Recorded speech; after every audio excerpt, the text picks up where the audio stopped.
now, mates, lend an ear. Hear us now. Captain Franz at the helm, so steer. Gather round the partnership's deck. Schrepf's command. Tales from the leaders of the partnership train. So we chant by the podcast glow. Through veritable seas to boxes flow.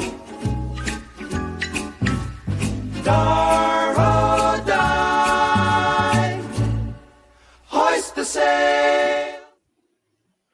Welcome everybody to another episode of The Partnership. This one has been a long time coming because I'm joined by my friend Jason Yarborough, who is a partnerships veteran at companies like Drift, PFL.com, and Reveal, and now runs his own consultant practice, Arcadia, where he hosts leadership experiences for partnerships leaders. So happy to have you today, Jason. Man, I'm stoked to be here, and I got to tell you, like I love the jingle. I thought ours was good, but your jingle is it's top notch, man. That's what every partner podcast should aspire to, right there. It's very on theme with the ship, right? I was like typing into AI generator tools, like, can you give me a sea shanty? I love it. Yes, sir. That's so good. Yeah, I'm happy to be here, man. Yeah, as Jason also said, like Jason is also the host of the Friends with Benefits podcast together with his wife Sam, where they interview partnership leaders. So between us, I just looked it up. We have around 80 interviews or so that we've done with partnership leaders. Yeah. So a lot of like insights just beyond the two of us as well. We should pull our transcripts together to kind of build some sort of mega great program out there for partner leaders. Shout out to Brian Jamber for that suggestion, by the way. That would be a good one. Partnerships GPT. I love it. What's up, Ferris? We also have Ferris in the audience. So Ferris, great to see you again. And Lincoln as well. Great to see you guys. If you have any questions for today's episode, just feel free to drop them in the chat. Because today we're going to talk about the first 90 days in a new role. We did a similar episode like in January with Will Taylor, who's also a great friend. And Will and I had like one of the best episodes in terms of viewership, as well as in terms of like, questions asked, because there was just so many things, that people wanted to know about your first 90 days. And Yarby has not only worked. Everybody loves Will. Yeah. Yarby has not only worked in partnerships at, different companies, but also consulted at a lot of companies. So I think you have a really great insight on what these first 90 days look like. But before we go into the 90 days, I'm curious on your thoughts on like, how do you know if a company is ready for partnerships? Yeah, it's a good question, and I think one I've had to answer quite a bit since starting this company is I have this theory that we're either building, scaling, and operationalizing. And as a consultant, I find myself like talking to a lot of companies who are trying to build, and I've kind of come up with this. It's a very scientific answer, right? And my answer is to read the room. Right, my wife and I say that a lot around here. And, it's a lot of common sense thing, right? Like read the room, right, to know what's going on and to figure out like what the conversation at large should be. But in this regard, like to know if your company is ready for partnerships, I say like read the room, right? What are because the answers are there. The customers are maybe asking for it. They're looking for some sort of integration to some sort of existing tech stack they're using. There's probably some sort of established product market fit with some of these other companies. And you're starting to identify some gaps in your solution or in your product, I should say, that partners can really solve and help your customers get to value first. So when I say read the room, I'm like, take a look at what's happening at large outside of your own product. Right? Are there agencies that are starting to do work within your platform or your product? Are they starting to see that there's a great opportunity to provide services to their customers within it? Right? Are there other tech integrations that are starting to show up at large? Right? And that's also a great way to prioritize like who you should start to build with. Right? So if there's, Drift as an example, 6 Sense was showing up all over the place in our customer data and into our integrations and the success and the value. So we begin to prioritize them as our number one tech partner to work with within that ecosystem, right? And same thing with the company I'm at now called NAC and helping those guys. So you'll start to see like there's a red thread that runs through your customer data that shows you, hey, we've got opportunities to build with partners, and there's a lot of revenue we're leaving on the table as a result in not working with them. The other thing is like, is your company ready to really begin to invest resources there? Is the CRO, COO, whoever starting to find themselves in conversations with other companies that are trying to either make referrals or figure out, what the joint value prop is between companies. Right. You'll start to Yeah. see your leadership go from what I call partner curious to partner supportive. Right. When they start to get partner supportive, they're saying like, Yeah. hey, maybe we should put somebody in the seat. Maybe we should talk to a consultant. Maybe we should, move so-and-so up out of their role into a partner manager role. Or maybe they're starting to think about how they do more events or co-marketing with partners. And they're starting to throw more time and maybe some money, but definitely more time and interest towards them. And they're no longer just saying, hey, we need partners to send us money. That's the partner curious stage. But the partner supportive stage is, hey, let's find out how we can pull these partners in to fill some gaps here. Yeah. I love that framing. Like partner curious is when you're like, okay, send me leads. And partner supportive is when you understand that this is a two-directional relationship and you're actually willing to invest in order to get those leads. 100%. And I think that's the stage that every partner leader is trying to, work towards getting their leader towards, like whether they're the CRO reporting to or the CMO, COO, whoever. It's like you want your leader, your direct report to be very supportive of what they're doing and not just curious and holding their hand out. Supportive to the point too, where they're saying, hey, we want to send as much value out to this partner as we possibly can to make it, a two-way street here. Yeah, absolutely. I also see we have an audience member joining us from San Francisco. Great to see you. You're right around the corner from me. And Lincoln had a question. Would you say product market fit of a solution is one of the major alignment considerations for the success of a partner program? That's I'd say definitely one of them, right? So in a few instances in my experience, I've worked with companies where, we got the product market fit and there's a lot of companies out there that also fit into that, right? And it's a matter of like, is there product market fit, but is there also just like cultural and company alignment, right? Yeah. Is there the right level of, interest in going to market together? Yeah. Like where does one integration provide more within the solution than another to make the customers more successful? So what I'm trying to look at is like how do we drive our customers to success much faster? How do we increase that time to value, that time to first value by working with a partner, whether it's an integration partner or a solutions partner? I'd say product market fit is definitely, kind of at the top of the list before you can start going out and finding those right other companies to work with. Yeah. I think I generally agree. I think for me, like the idea would be that not every company with product market fit has to have a partner program or is a good fit for a partner program. But in order to have a successful partner program, you need to have product market fit because you need to be able Right. to have something that customers want and you need to be able to sell it because you need to then explain to your partners how you're selling it and like how it's providing value to those customers. And if you don't have that product market fit and like that clear pitch, you kind of have this game of silent post where you whisper into the partner's ear like your pitch and the partner then whispers it to the customer, but the customer hears something completely different and then they Right. either oversell or undersell or nothing seems to click, right? So I think having really crisp messaging around like who's your ICP and what is your pitch for them is incredibly important in order to make partners successful. Absolutely. 100%. There's a whole lot of factors that line up in that, but you're definitely right on. Yeah. And so let's say like, you're a partnership leader, you're looking for either consulting gigs or for a new role. What are some of the tips you have for people who want to land new gigs as partner leaders? Because I know a lot of people in the industry are looking right now or have recently been laid off, just given the current climate. Yeah. I mean, we'll kind of piggyback off what we were just talking about, like finding those companies that are partner curious versus partner supportive, really looking for those companies that are looking to double down and really invest in the partnership role. But also like I talk to a lot of folks that are looking for jobs through these coffee chat things that I do. And they're always asking me like how to find the next role, how to do this. And I'm telling them like, look, I think finding your next partnership role is as much about doing the job of partnerships for that job as it is like doing the actual revenue side of partnerships, meaning like you got to network to find that role.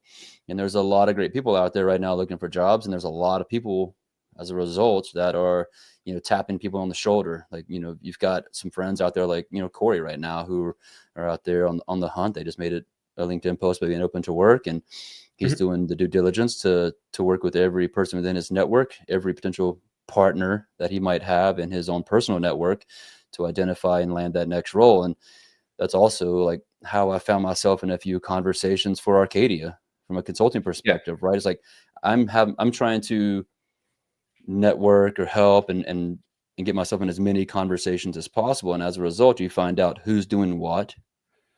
Yeah. Right. You find out which company is really leaning into the partnership motion and who has questions.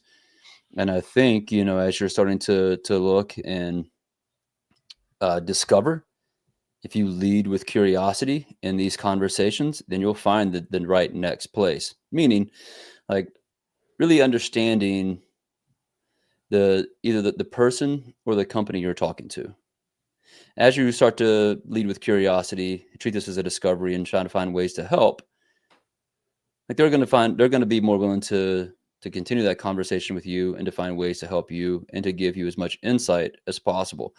And at the core of that, that's really what our job as a partnership leader is in the role, like in the role that I'm in right now is this fractional gig. I'm trying to identify and discover how much I can truly help our partners and my team. And as a result, that kind of creates that flywheel effect, right? So I think you gotta treat your hunt for that next partnership leader role in the very same manner, because you can't just go out and apply for a role on LinkedIn anymore. No one's getting through the resume agents. Yeah. Right. You gotta find that next partner who's going to help you get in the door. Absolutely. I feel like it's still probably something which people want to do is just apply for open roles and get a sense of like what people are looking for right now, right? But especially like what I've noticed, like because I was on the look like earlier this year as well, like on the hunt, and I noticed that a lot of people actually write these kind of job descriptions without understanding like what they actually are looking for. So there's like head of partnership, and then you read into it and you're like, what are you actually looking like? What type of partners? What's the goal here? And so you then have interviews where you just kind of basically sit down and you actually educate them on like, okay, listen, here are all the types of partnerships. Here's what I can do. Is this a fit for your program? And that kind of like helped actually like, get them excited about, me potentially coming on as well, because they were like, wow, this person can actually educate us so much more. So I think like the first assumption should be that the companies hiring for partnerships often don't know anything about partnerships, right? Exactly. Yeah. Because they like oftentimes are looking for you to educate them actually. And then the other thing which I noticed as well is that your partners are probably the people who would be most interested in working with you afterwards as well. The way it happened for 100%. me with Opus Clip was that at StreamYard, we were interested in like working with them at the time. And while that partnership didn't work out, I was in very close touch with that team over the last couple of months. And then eventually when I became available, that team reached out and was like, you should really join. And there was never like, a discussion of like, when is the right time for partnerships or something like that. It was more a question of like, do we have the right person to build out partnerships for us? And that was really important to them. Yeah. Yeah, that's a great point. Like, A, do they have the playbook? Do they know how to write the script? But also B, can they bring the people with them?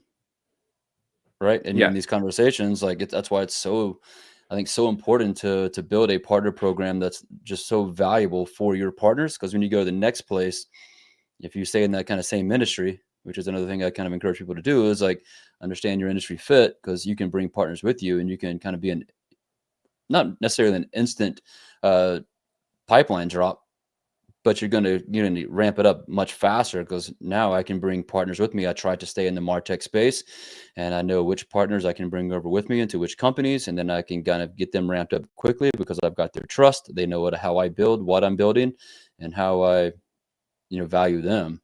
And I think there's a lot to be said to that when you get in these conversations, and the more you can kind of build your own personal circle of partners, right, the more value you're going to bring into a company when those circle of partners come with you. Absolutely. That's why it's also so important to always treat your partners right, because it's not just your current gig, right? It's actually also the future gigs as well. Like there are several partners which I work with at StreamYard, which I just literally discontinued the conversation with as we moved over, and we just saw like this is actually like a pretty overlapping, relationship that we could explore as well. So it's like partnerships are definitely like the long game. Like your network just keeps on growing and like becomes more valuable as long as you stay within like a roughly similar sphere. Yeah, absolutely. And now I've kind of doing some fractional work, doing some consulting work, and some of my advising work right now is I'm able to do it because I've got the trust of some of these partners that I can introduce to these next set of companies that I'm helping. Yeah. Right. So there's a world that you have to have in order to go to the next gig in partnerships, in my opinion. Yeah, absolutely. We had a point from Steve though, which I thought was interesting as well, is that the interview process becomes free consulting.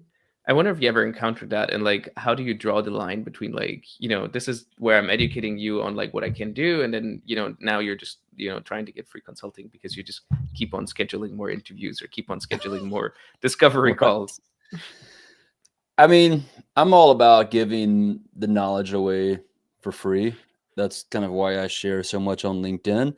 So like that's just my take. However, if you continue to schedule these interviews with different teams, and you can start to read the room again pretty well to see like A, are they asking these questions because they think you're the answer to their problem, or B, are they trying to ask these questions to get the answers for them to go do it themselves? And in that situation, like you got to be comfortable knowing that A, you're being taken advantage of, and even if they did hire you later on the road, like they may continue to take advantage of you. That's just kind of the nature of their culture, and so you've got to Yeah. really be able to kind of read where the conversation is going. And for me, it's I'll give as much of my ideas away to kind of show you that A, I know the playbook, but B, I'm not going to give you like all the tactics, the people, or anything else therein. Like I'll show you, just enough to know that I know what I'm talking about. But when I get in Mm. there, it's another world in which I can spin up because like there's layers of tactics that we have to execute on. And that's part of why I give away so much, is because if you think about it, if you give away all of your knowledge and tactics to 100 people, we'll call it, Mm. right? I would say maybe 10 of them are actually going to go do that themselves, and probably the other 90 will be more of, opportunity for you to land. And that's fine for Yeah. me. I'm good with those. If 10% takes what I give them for free and they go execute on, good. But the other 90% Yeah. becomes more my target audience and my opportunity to land, then I'm good with those numbers. And that's why I tend to give Yeah. as much away for free as I possibly can. It's worked out great when I was a social media consultant back in the day.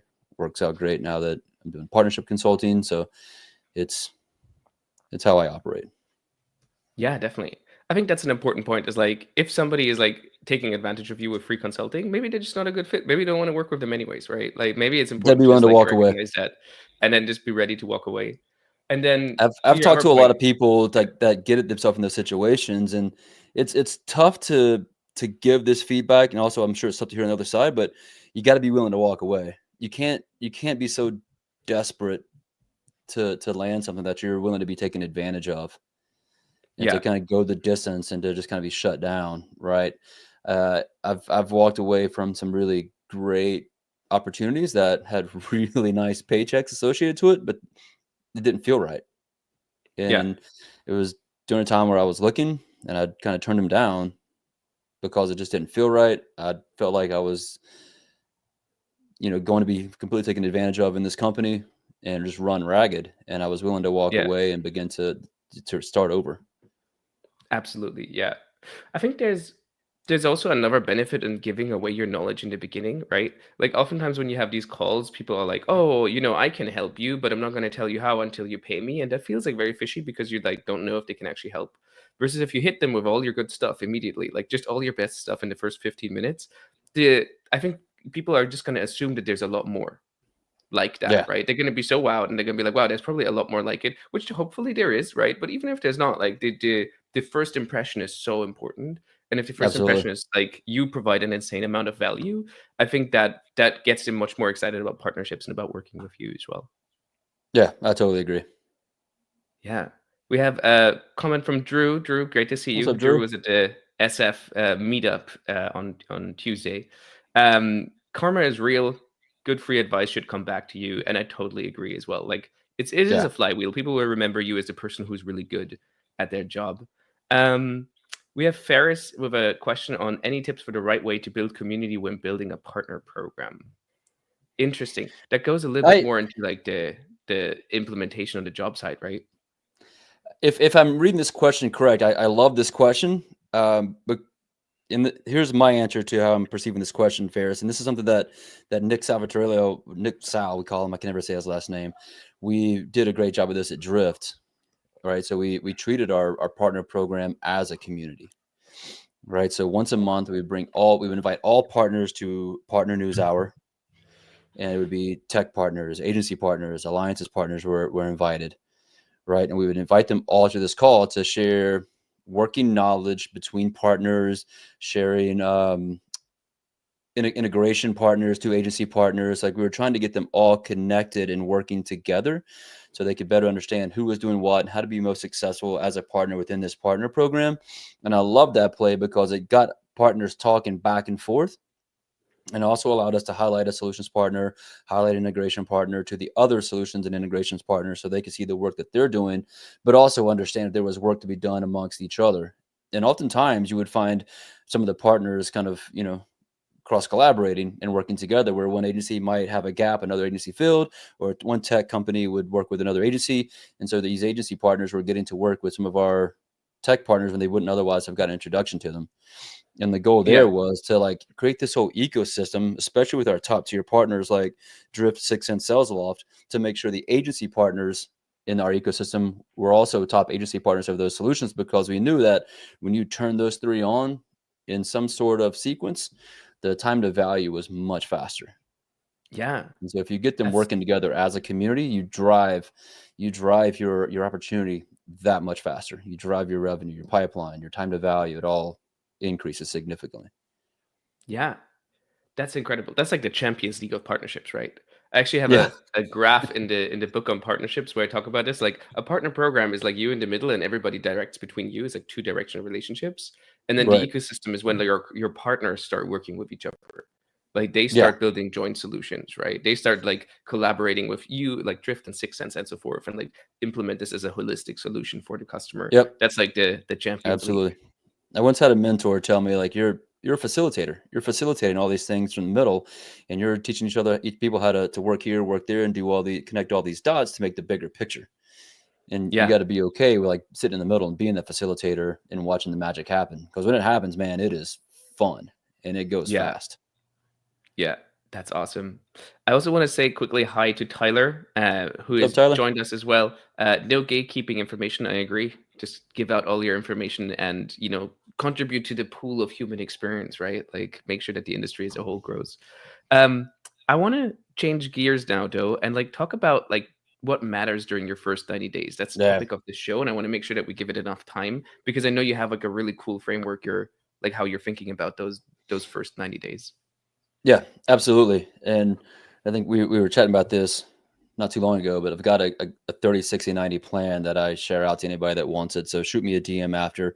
But I think it's helped a lot of people. I've shared it over 100 times. If that means anything, probably doesn't. But for me, like, those first 30 days are really about learning and auditing the current situation, we'll call it, right? What do we got to learn about the business? Right? What are they driving towards? Where's the partner opportunity? We got to read the room. We're learning where the opportunity exists, if there's current partners in the mix already, where there's missed opportunity, what the team thinks about it, right? So at this role I'm in now, I'm in like day 50, and it's asking the sales team, like, all right, how often does the partners come up? What's right here, what's wrong, what's missing, what's confused, kind of the typical answers. How often do you come up with partners? Then you go talk to the CS team, asking the same questions.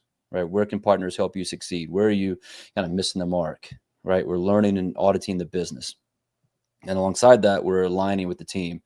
I spend more of my time with my team internally, the leadership specifically, then down to the actual field team who's doing the work on a daily basis to build that relationship, to build that rapport, to show up, to ask them where the opportunities are. Let me see your named accounts. Let me see your target accounts. All right, great. I'm going to take this list and I'm going to go talk to our partners and see where I can help you get 1, 2, maybe 3 wins. Right? I'm at least going to get you in some conversations early on. Right. And then day from that 30 to 60 mark, right? It's about starting to test your theories out. Okay. If you've learned and audited, you should develop the hypothesis. So now let's begin to test that out, take it to the lab and see what we can actually put in motion, what's working, then we got to reiterate, right? By then you should start seeing like, okay, we're getting some conversations on the board. We're getting some traction in our Slack channels. If it's a shared Slack channel, awesome. Now let's put some pipeline on the board to see what's working, what's not. Let's reiterate. You're all about testing, right? I'm in that stage right now where, I'm starting to see the relationship kind of move the needle, and that if there's a relationship needle, so to say, starting to see it move.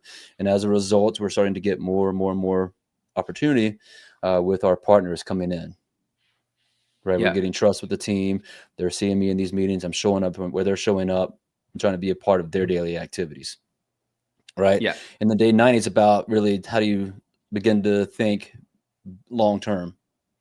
Okay, we've started to test some theories. We've started to see some traction. We've reiterated a couple things.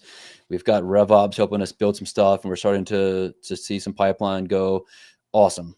What's working? Let's double down on that. What's not? Let's scrap it, or let's reinvigorate it. Yeah. Right. So it's all about learning, testing, scaling. Right. And it sounds like super basic, but for me, that's the play that I work, whether I'm coming into an existing program or you're bringing me in to build a new one. Yeah. I'm curious, learning, testing, scaling, like that sounds a lot for for your first 90 days, right? Like oftentimes it takes like quite a long time for these deals to close. Like sales cycles might be 6 to 9 months, right? Like you're probably not at the point where you can scale after 90 days. Or do you disagree? No, probably not. For me, it's like I want to see. I'll throw a number on the board. But the role I'm in right now, it's a new program. There was no framework, nothing pre-established. So I kind of took a look at some data, kind of realized, okay, this is maybe what's possible. I worked with my revenue team. I was like, all right, here's what I believe to be an easy target to go after for this quarter. Do you agree that this should be possible?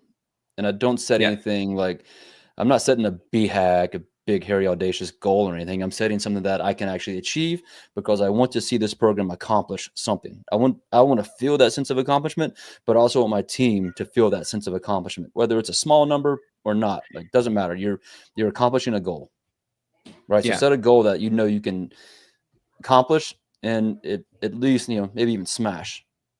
But don't set a goal that you have to like bust your butt to smash.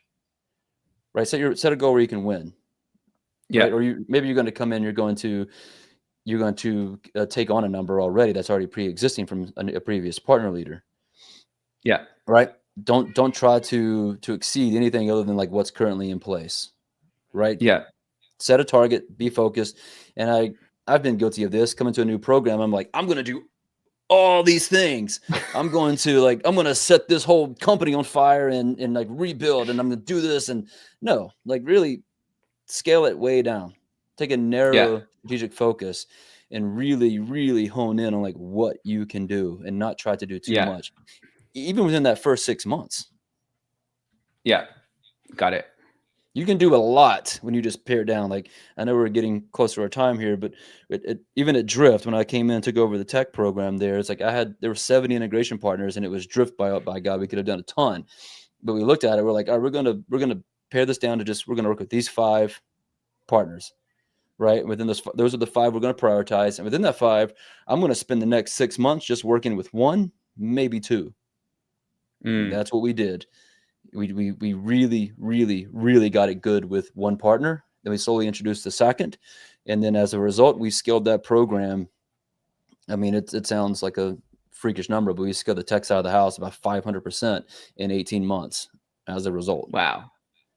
That's awesome. Yeah, I think that's one of the big questions a lot of people have is like whether you should commit to a number in your first 90 days or whether you're like, okay, let's settle in. Let's see what the partner motion actually looks like. Let's see what we can actually do with partners before we commit to like a revenue goal, right? Yeah. And I realize that's going to take a certain type of leader to sign off on that. And that's where that partner supportive piece comes in. Thankfully, like the team here that I'm working with at NAC understands like the work to be done. And so we kind of agreed on a goal to accomplish a number and to see what we can do is make what is actually possible. Yeah. And that's what we're working towards. Yeah, that's awesome.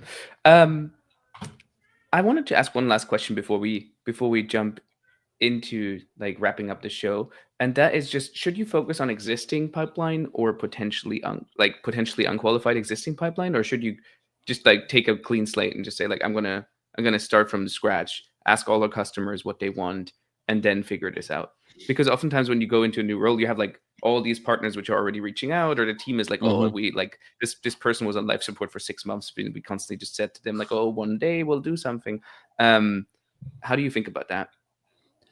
I think it's a both and scenario, meaning you have to focus on like existing pipeline, because you're getting that if you're working on those existing opportunities, that existing pipeline, you're helping the team, you're coming in and showing immediate value to where they already are. You're showing up in their space and their daily activity, their daily their daily working of an opportunity, right? But also there's a whole other question that goes along with that, is like, how do you get buy-in early in those first 90 days, whether it's an existing program or not? And then you've got to like show up in those current opportunities and help them win those and bring those to close. But also like you've got to kind of show up and show the net new stuff. You got to show up and like, all right, here's where we're going after these net new accounts, right? My first step is like, give me your top 100 accounts. Give me your named account list. Let me have it. I'm going to map that against any 1, 2, or 3 partner that we have. And I'm going to see where the most opportunity exists, and I'm going to begin to go after those. I'm going to work on that. Right. So I'm spending more time right now working with those named accounts than I am on existing pipeline. I'll jump in and use crossing to see like, all right, we have all these open opportunities. Where do you need help? Cool. And it's going to be a little bit less, I think, than it's going to be on the source net new of the named accounts. And I think anytime you come in as a partner leader and you start asking like, hey, give me your named accounts, give me your top 100, because that's where I want to start to make a difference. And you actually start to get 2 or 3 of those in, then you're going to start getting some looks. You're going to get some eyeballs your way. And to understand, like, again, like know the business and what's the biggest priority for them. Like, are they focused on more upmarket deals? Great. Let's align there. Let's align to the enterprise team, especially if you're kind of up against, a quick number, a quick wall. In my case, I'm fractional. So it's like not all my time is spent in one company. So like, how can I make the biggest impact in the shortest amount of time, where they want to see the biggest impact made? And I know the business, I know what they're after and what they're trying to do. Yeah, that's awesome. It's all about getting those looks and making an impact. 100%. Yeah. I took over one role once. I won't say who, but one of the VPs of sales are like, you should know that your team's pretty much just hanging around the rim. And I'm like, what do you mean by that? And they were just trying to help with current opportunities and calling it partner, revenue. Which I'm like, I understand, but also if I took that away, would those deals close? It's like TBD, don't know. So I was like, all right, well, I understand where you're coming from, but also understood like that VP was looking for more net new sourced revenue. So I understood like what's important to get that look and to change the perspective of what the partner program is doing within the business. Yeah. So important. I know we're at time, but I wanted to get like a question in from Mark. Thanks for joining us.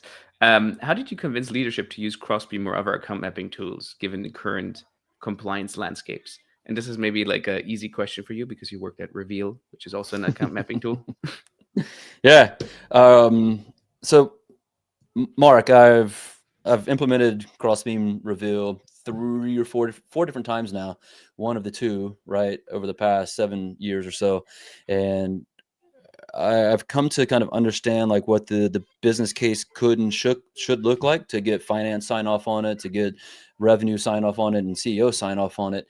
And it's really about positioning it to be a sales tool instead of more of a partner technology tool. And I've got a fully fleshed out business case. If you would like to see that, Mark, happy to share it. But for me, like I really am purposefully hone in on how I inject this into the field team's daily activities. I've said that phrase a few times. My driving charge is how do we integrate the partner data strategy and tactics into the field team's daily activities. And I take Crossbeam as that piece that pushes in to the seller's daily activities to allow them to better prospect into those target accounts they're going after. Because listen, if it's just me, and maybe I've got one person on my team, maybe we can go after, we'll call it 20 deals a quarter, which is a lot. But if you've got a team of 10 sellers and they can go after that many themselves, like how much more pipeline and revenue we're going to be able to drive towards by going through a partner. And so my business case really focuses on how the sales team can use this tool to drive revenue and talk about the percentage of growth they should expect to see based off industry averages and my own personal experiences. And when I start showing them like, hey, this is how the sellers are going to use it, not my partner team, because I don't believe myself or the partner team should be glorified BDRs. I believe we should be more go-to-market strategists and relationship builders. And when you start to take that approach and focus that on how the revenue team can run that motion on your behalf, then they start to, again, look your way and realize like, oh, yeah, we've been thinking about partners all wrong. But again, happy to share that cross-beam business case, which I've used a couple of times now, and it's been helpful. Yeah, there's just so much good stuff that I think we could build on like we could have a whole nother episode about as well. So I want to wrap up with like, where can people learn more? Like you have the business case, the 90-day plan. Where can people learn more about like, your work and also like about the topic of your first 90 days? Yeah, LinkedIn is probably the best place. Just follow me there. I put all this stuff out there. Shoot me a DM if you want to see anything that I've built. My wife and I are in the process of revamping our website, Be Arcadia. That's BE Arcadia. And so we'll be dropping a lot of content and materials there over the next couple of months, as well as, we'll be announcing our next Arcadia leadership experience on LinkedIn mostly, which would be July here in Montana, if anybody is interested. Yeah. Can you tell more about the Arcadia leadership experience? Like everybody was so hyped about the first one last year. Would love to. So at its core, Arcadia means harmony and the idyllic version of natural splendor. So that's why we chose the name. So we're trying to build harmony amongst partner teams and revenue teams. That's what the consultancy strives for. So we started thinking about like, how can we do this in more an experiential kind of way? And my wife and I have a background in events, operating, managing, so on and so forth. So we're like, how great would it be to do something here in Montana and bring people together from the partner side and the revenue go-to-market side, and do it in a small way where it's very intimate and we can lead people through this whole guided experience, whether it's a session or a conversation or fly fishing or whatever. So we decided we really want to invest into leaders to drive the progression of their careers, the growth, their partner programs, etc. So Arcadia Leadership Experience was established to invite leaders, director level and above, within the revenue, marketing, or partner function to come out to Bozeman, Montana for a 3-day experience. The entire thing is outside. There's not one aspect of it that is indoors, except for one off-site dinner at a museum. So we're sleeping in glamping tents. We are doing our sessions in the mornings under a huge wax canvas tent. And then in the afternoons, we break for lunch outside around a nice open campfire. Everything is made there on the fire. And then we break for cohort conversations. So if you think about it, we all gather as one group in the morning for these sessions. And then we gather at lunch in smaller groups. And then we break again for our cohort, which is another small group. So we're intentionally trying to create opportunity for people to talk, network. You're assigned into a cohort based off your kind of where you sit in the GTM function. So it's not just one group of partner people. It's a partner person, revenue leader, CEO, marketing leader. And we're having these guided, facilitated conversations by the Arcadia facilitator, which this year was me, Sam, my wife, Rob Rebholtz, Jesse Shipman, and Corey Snyder. Maybe a different group next year. But we want to have these intentional conversations, these intentional moments to network and connect and establish these relationships. And then after those cohorts, you're broke into another group to go either fly fish, hike, do yoga, do tea making on property, or these other just free time experiences like the sauna and whatnot. That's awesome. And so it's a whole experience that's unlike anything you'll get in B2B, in my opinion. Yeah. I mean, I just saw the pictures and like the stories people told afterwards. And it's just so refreshing compared to like your standard conference where it's like, stuffy conference room. There's no windows, bunch of presentations. Nobody talks with each other because they're all just sitting in the presentations, right? So it's a much more thoughtfully designed experience, which I really appreciate. We had no walls. I had Sangram Vajre kick us off this year. And behind him, there was a cow in the field. I was like, that's a first for me. But also like when he was to your point, like when Sangram was talking, I told Sangram, I was like, make this as interactive as you possibly can. He's a pro, so Yeah. he did. And it's like that set the stage. Like everybody was talking over each other during the sessions, like chiming in, giving their thoughts, feedbacks, asking questions, answering questions. And the whole thing was extremely experiential and interactive. And that's exactly the way we wanted it to be, something completely different. And so that people actually walked away feeling inspired, revived, and connected, and feeling like they're better set up to go do their job. And revenue and marketing leaders are better set up to go support partner programs. Yeah, that's awesome. So tickets are live soon, which means everybody Soon. should follow Jason just to like stay up to date with like when the tickets are going live. And I'll definitely try to make it this year. We are Love to have at you. time. So I wanna give a quick shout out to Ferris, Lincoln, Steve, Drew, Tyler, and Mark, and everybody else who made it here live today. I really appreciate you taking the time.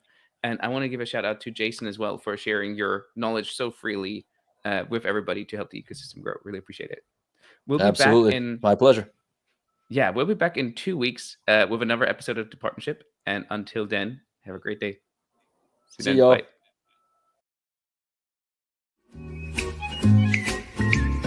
Hark now, mates, lend an ear. Hear us now. Captain Franz at the helm so steer. Gather round the partnership's deck. Schrepf's command. Tales from the leaders of the partnership train. So we chant by the podcast glow. Through veritable seas to boxes flow. Dar-o-die. Hoist the sail.